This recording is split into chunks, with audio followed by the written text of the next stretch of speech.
So today we've got we're going to talk a little bit about roundabouts, kind of a driver's tip for everybody because the Las Vegas Valley has a lot of them, and they're I, getting more and more of them. Interesting bit of trivia. The very first place in the United States to have a roundabout was Summerlin, Nevada, Oh, really? 1990. Yeah. So I didn't know. it's not unique to us, but we started the trend in Summerlin in 1990. And you're seeing more and more of them. I mean, every time I see a construction that's going up on the streets, which is basically everywhere, if you've driven even 5 feet away from your house, you know there's construction on a road somewhere. They always seem to be building roundabouts. So there's more and more of them, and a lot of those roundabouts have two lanes in them. They're not like a single lane roundabout. A lot of the new roundabouts, especially the bigger ones, are getting multiple lanes within the roundabout, and so it's causing confusion as to where in the world am I supposed to drive Yeah. when I And get the into only it. thing that's absolutely clear about roundabouts is nobody has any idea what to do when they encounter one. Yeah, I mean, literally, it's like it has a yield sign, but then says, "Do I stop here? Is Yeah. it like technically a four-way stop?" So you get the person who comes to the roundabout, comes to a complete stop, which completely defeats the purpose of a roundabout. And then you got the other end of the spectrum, the person who's like, well, I'm just going to barrel straight through this and I don't care who's coming in Yeah, here. there's like So, no curve at all. yeah. They almost try to take it as much of a straight line as possible. So I was like, it's a great thing because it keeps traffic moving better than a four-way stop. And even if you have to slow down a little bit, it's still better than stopping, right? It is. I I mean, mean, why honestly, not do it? if they really wanted to make it a four-way stop, they would have, right? I Yeah. mean, that they had the option.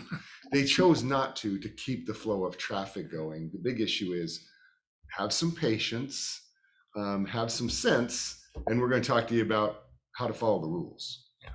So you see a yield sign, that does not mean stop. It also does not mean speed up.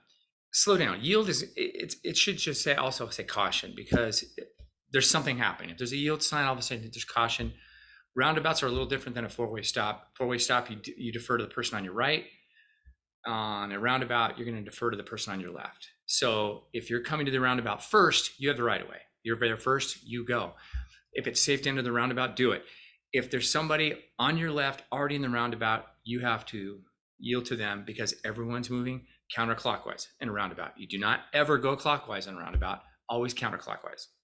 Yeah, and the big thing is if it, and I've seen this before, which is there's two lanes. Which do you pick? So which lane are you picking if you see two lanes in a roundabout? If your intention is to go around the roundabout, you're essentially doing a left turn. You want to be in the left lane. If your plan is, I'm going to come up and I'm going to turn right, or I may even go straight on through, you can be in the right lane. Be in the right lane for that. But if your plan is to go all the way around, be careful being in that right lane.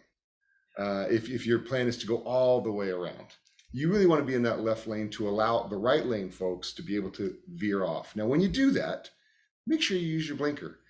I see people all the time that they plan to get in and then they turn right without, be careful doing that, especially when you're dealing with two lanes, because you might have multiple people in the lane. Or what you usually get when you have a two-lane roundabout is trucks. Two lanes, there's a reason for a two-lane roundabout, and a lot of it's because you got commercial vehicles that will enter that, and they actually have a little apron on the side for trucks, and they can maneuver through that apron because they're so wide. So be mindful of that when there's multiple people, because some of these roundabouts, you can see roundabouts that are fairly good sized roundabouts. They're not little tiny, there's some smaller ones in neighborhoods, but there are some there that are fairly larger that connect to major roads. We see that, you actually see that up in Mesquite. I know Mesquite has several, and you'll see that over in Summerlin, some fairly significant roads, major roads that have fairly large roundabouts. So when you're doing that, you're going to encounter other cars in the roundabout with you at some point. Make sure you're in the right lane so that you're not cutting in and out of traffic in between people. Yeah. And don't try to pass somebody in a roundabout. You're only going to be there for about 15 seconds. You don't need to pass anybody. It's not F1. You don't need to be, pole position. Just take a minute, just get through the thing because it's not stopping. At least you're not stopping. Just remember that. You're Yeah, moving. the funniest thing when you come to a roundabout, and you've probably all seen it, which is four people come to this roundabout around the same time and everybody stops. It's a Yeah. four-way stop all of a sudden. You don't have to do that. Proceed with caution, go on in, and you yield to the person on your left. So if the person on your left got into the roundabout before you, you yield to them. But if you're entering at the same time, there's enough space in there for everybody to literally enter the roundabout at the same time, and no one strikes nobody. Scooch in there, man. That's what the point. That's the whole point is. You don't want to be sitting there waiting. And this is what I see happen a lot. Somebody will stop to yield to somebody coming in from the left, and then all of a sudden, the traffic on the left just says, "Oh, we're going to keep going." And this person who's sitting here waiting, and all the traffic coming from the left just keeps going. And they'll sit there for like a minute, and I'm like, "You were there first. Go, just get out there," you know. But you don't have to do that. The point is to keep moving, keep going. But it happens all the time. It happens all the time, especially with those people, and you've seen them, is when they get to a roundabout, instead of doing what Cory said, where they see proceed with caution, the yield sign, they see, I got to gun it. And they're going to take that roundabout about 50 miles an hour. And that's the person you got to be mindful of, is that person who decides to speed up to enter into a roundabout. It's dangerous. I mean, remember, you really aren't on a straight road. You are making a turn, and it is a curve. But technically speaking, I mean, it's this idea of everyone showing up and everyone's going to just stop there. You don't have to do that. Make your turn. You'll see when you see and you arrive. And if everyone's arriving at the same time, you've got time. Go ahead, enter the roundabout, and then make your turn like everybody else. But if the plan is, hey, you see somebody barreling through there, obviously you kind of watch yourself. But you don't have to. It's not a four-way stop. That's the biggest thing that you have to be mindful of. It's not a four-way stop. Just yield to the person on your left who's already in the roundabout. The most dangerous condition in a roundabout is someone on a bicycle or pedestrian, because you can get so focused on the vehicle traffic that you space that there's a pedestrian going through there. There's crosswalks built in all the way around.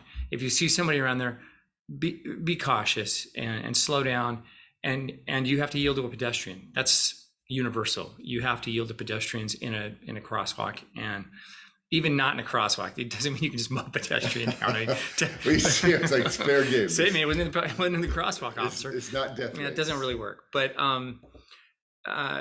be careful with pedestrians and bicyclists, because they're using the roundabouts too, and you need to watch out for them. And hopefully they're using hand signals and let you know what their intentions are. But just relax. The biggest thing is just relax, because you're not stopping. You're moving. The idea is keep the traffic flowing. And if you do that, everybody will be happy and no problems. Although I've had a case in a roundabout where somebody clearly wasn't relaxed. I hit my client so hard they knocked him completely out of the roundabout. I hit him from the side. But yeah, it's meant to ease traffic conditions, not make them worse. But when we talk about, when it comes to any kind of a car situation or vehicle situation, what usually causes a problem? Impatience. Somebody decides they're in a hurry and they're going to barrel through whatever. We see it, again, because it's not just when we talk about roundabouts. If you've ever seen roadways that go from 2 lanes to 1 lane, you'll see people that'll, oh, you know what? We're going to all get in 1 line. The 1 line to the left, and everyone gets really mad about the guy who's in the right lane, who's barreling down because it's wide open. But here's the deal. There are 2 lanes until there isn't. And the design of that is, if you're all patient, it should be 1 car after another, right? I mean, that's the idea. It's when we get impatient that we don't do that. So when you come to a roundabout, if you're patient, you see that that there's the opening, you just proceed. You don't have to stop. Proceed with caution, yield to your left. But if you're a pedestrian or you're on a bicycle, at the same time, there are designated crosswalks. Use those crosswalks, because the one thing that another driver doesn't know is what's going through your head. So they don't know what you're doing, but what they can do is follow the rules. So if you're in a designated crosswalk, it keeps everybody safe as well, because then the driver who's driving next to you as you're a pedestrian and you're walking, whether you're walking out with your family or you're walking out to get exercise, you're following the rule that they're expecting you to follow. When we don't do that, I can't read minds and you can't read the minds of the driver. That's where mistakes get made, is because somebody isn't following a rule and they didn't realize that somebody didn't notice that, didn't see that. But when we follow rules, most people everyone's kind of anticipating that, and you usually don't see a problem. Agreed. Thanks, folks. If you like what the content, just hit the subscribe button. Send us questions, make comments. Don't make too many vicious ones. But other than that, we look forward to our next video. Thanks.